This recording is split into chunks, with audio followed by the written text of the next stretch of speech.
I'm Jordan Lundquist. And I'm Emily Laster, and this is HTV Magazine from Hillcrest. Here's a look at what's coming up. Social media. Teens love it, but it can come back to haunt you. Zombies and choreography can only mean one thing: a thriller on Commercial Street. An indoor obstacle course provides plenty of challenges for Ninja Warrior wannabes. And Springfield has its very own talk show we just had to check out. All that and more on the latest HTV, producing stories by teens for teens since 1989.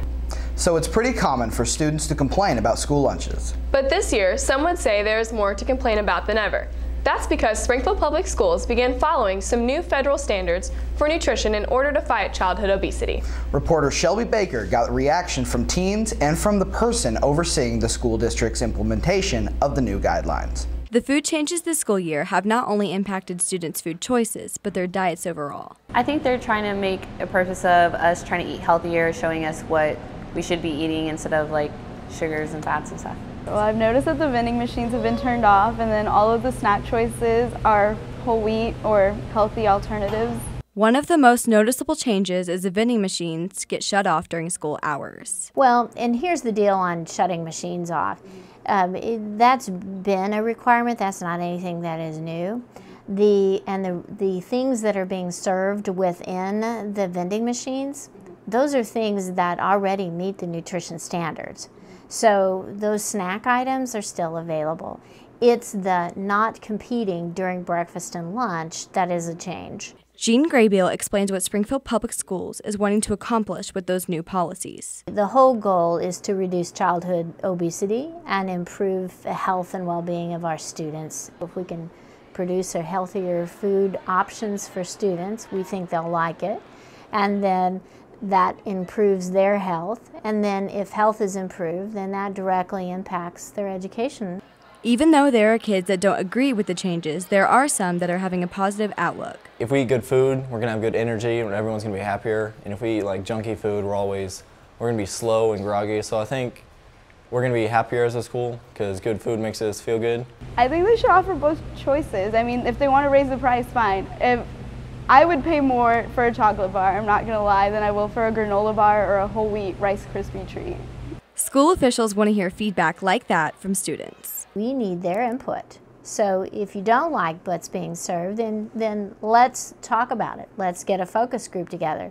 Let's say, what are some other options that you'd like to have for lunch so that the dialogue's there versus making it a, well, you're shutting off the machine and I'm not gonna eat then. For HTV Magazine, I'm Shelby Baker, reporting. The district is following the new federal guidelines for breakfast as well as lunch this year.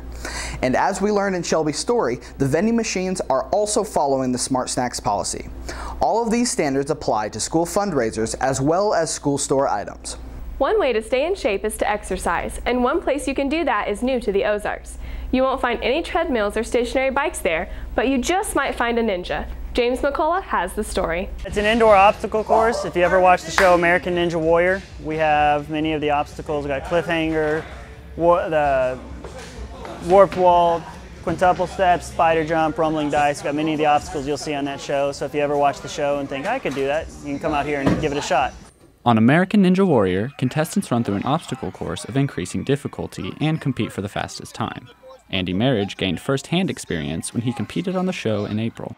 I went down to Dallas back in April and tried out for the show. I stood in line for 4 days as a walk-on and got to run the course and fell a little earlier than I would have liked to, but it's definitely harder than it looks. You watch on TV and everybody makes it look so easy, and then you get up there and it just takes so much more strength than you think it does. It inspired me to come back and build this. I came back and I was like, I need to build this stuff to train on it, and figured why not put it somewhere where I can open it up to the community and let other people be a part of it too. Warrior Sports on South Campbell attracts all kinds of people, from those who want a good workout to those who eventually want to compete on the show, and you can't beat $10 a day. I've always wanted to be on the show. It's always inspired me to do a lot of crazy stuff that I do, so actually being able to come somewhere and do obstacles that are on the show, there'd be no reason for me not to do it, and it's always interested me. I'm kind of just doing it for fun, mainly. Building strength, that's it. I don't really plan to go on the show or anything. I don't want to, nor am I good enough to do that, but just for fun. Generally, it's open gym. So you just come in, you can train on the stuff. You know, we'll help you with the obstacles, stuff like that. You don't have to be training for the show to work out at Warrior Sports. Even Andy isn't a full-time ninja. I'm actually a teacher. I'm a band director in Seymour, Missouri, small town outside of Springfield. So I do that all day, and as soon as school's out, I come here and work here the rest of the night and get up next day and do it all over again. And his love for the sport has spread to his students. It's funny how more and more of them are coming back and like, oh, I watched the show last night. You know, they're getting into it as well. Hopefully, you know, I try to be an inspiration. You know, do whatever I can to get kids out of the house and, you know, playing around more, get fit. For HTV Magazine, I'm James McCullough reporting. The American Ninja Warrior show that inspired the Warrior Sports facility has been on the air for 5 years and draws 5 million viewers a week on NBC. Now a fall ritual on Commercial Street.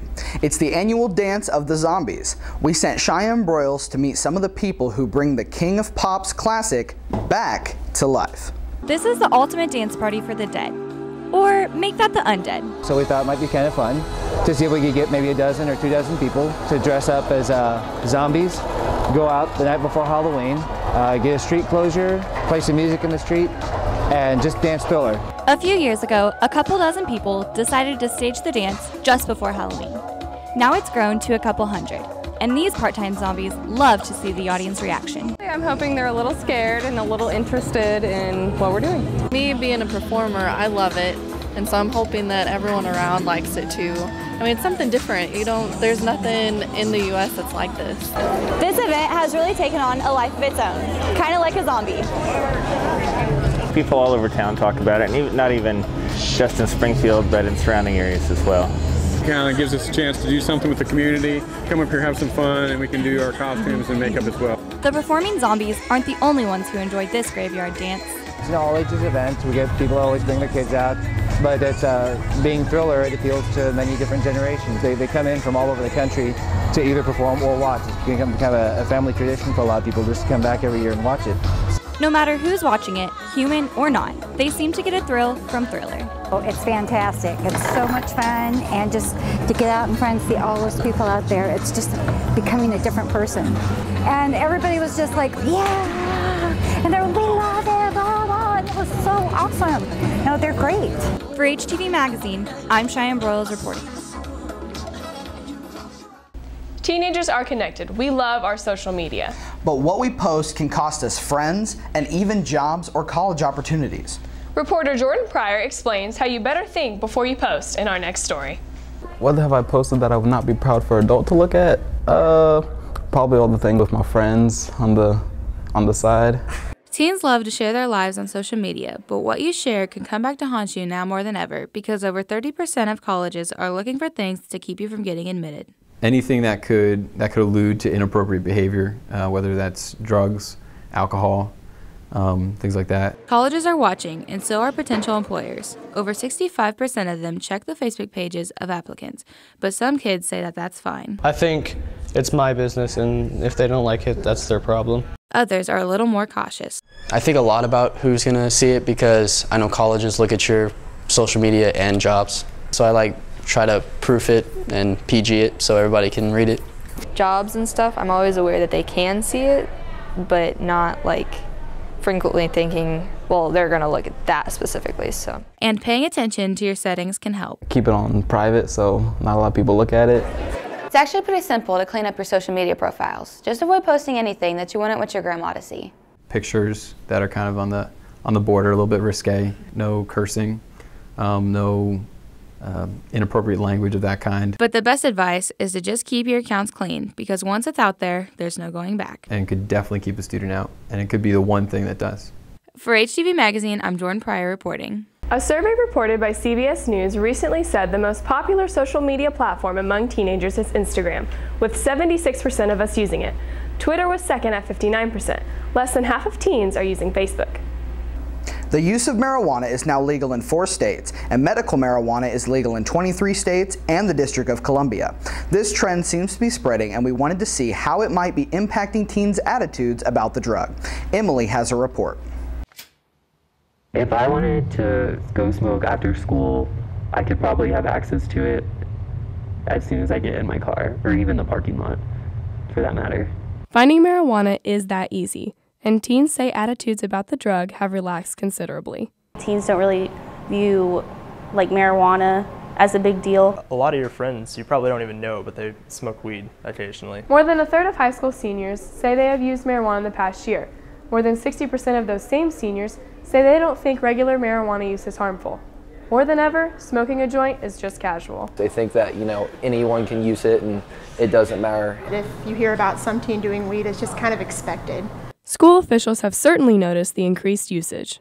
It's more present today than it was when I was in high school, and I feel like that's just sad because it takes away some of their childhood. The teenage years are often times of experimentation. Marijuana can be a part of that. A Springfield girl we'll call Ellie went to a party one night looking for a good time, but a few hits later, things were out of her control. I was sitting in this room with a bunch of people I didn't know. I knew probably like 2 people, and I was so high that I couldn't even move. And everything I was thinking made no sense. I couldn't comprehend anything like what anyone was saying, and I was seeing things. And some still believe that using marijuana can lead to stronger drugs that have even worse consequences. It may not be as casual as teens think. It's just by saying, oh, you're going to do it once, oh, it was just once. Eventually it becomes, oh, it's just twice. Oh no, I'll stop next time. And they spiral into something that they never thought was going to happen. For HTV Magazine, I'm Emily Laster reporting. The closest state to Missouri to legalize medical marijuana is Illinois. From marijuana to vaping, the latest trend to make its way into teen life. Is it safer than cigarettes? It depends. Serena Mott tries to clear it up in our next feature.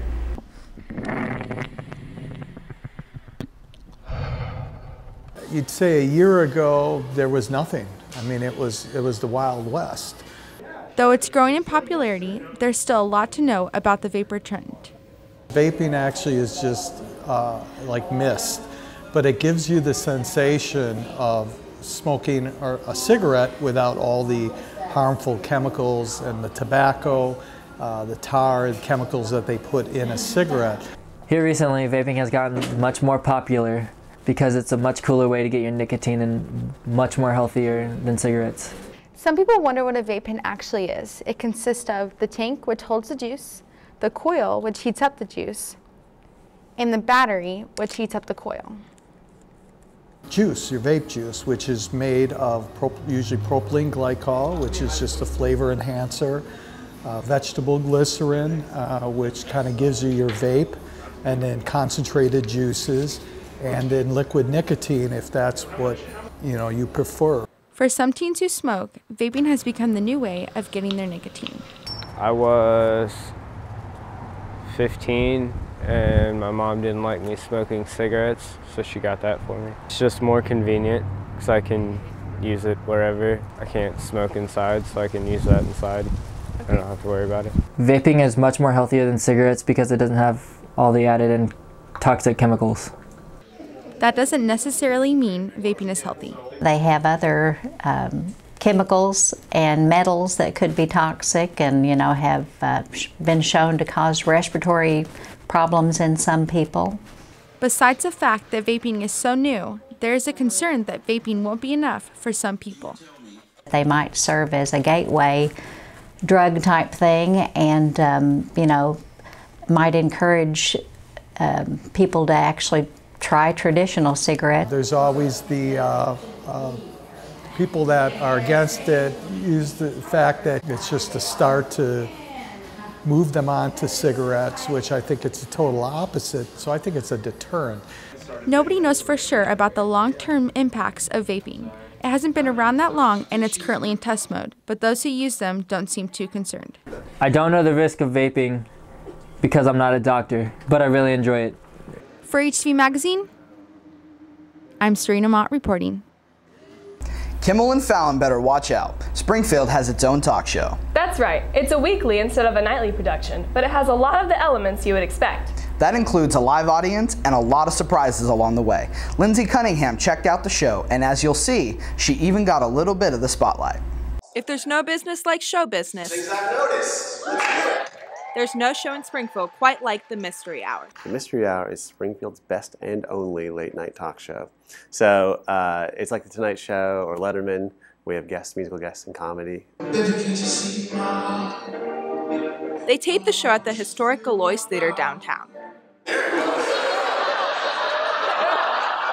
They have local guests, some of them human, and they have their regular cast members.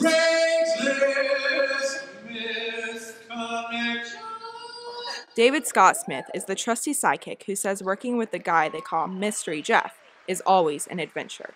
They don't call him mystery for no reason. I'll say that, no doubt. I don't know anything that happens night of. I just show up, I put the suit on, and I come out. I got a little bit of a rundown over in my stool, but aside from that, he surprises me every time. I would really like to talk to you about doing some pictures with my truck. The show has featured some celebrities, but Jeff says they have other great guests who are not well known to the local audience. Like maybe some people that are interesting that people in town haven't heard of them, and maybe wouldn't be a celebrity name to draw them in, but they're like really interesting. And the Galois isn't NBC Studios, so some great memories are due to technical challenges. You said, "What up, girl?" One time, we played musical chairs, but we couldn't get the music to work. And instead of just stopping and figuring out the music problem, everybody on stage, Jeff included, just went with it, and they all played musical chairs. So head to the Galois Theater if you want to catch a real TV talk show in production. Is anyone on a date that's not going well at all? And since it's his show, we'll let Mystery Jeff have the last word. It airs Saturday nights on Fox KRBK at 9. For HTV Magazine, I'm Lindsay Cunningham, the one holding the sign, reporting. That wraps up our latest HTV Magazine from Hillcrest. Thank you for watching. You can keep up with us by following us on Twitter and Instagram at HTV Buzz. And visit our Facebook page where we post special content you won't find on the website. I'm Jordan Lundquist. And I'm Emily Laster. Thanks for watching.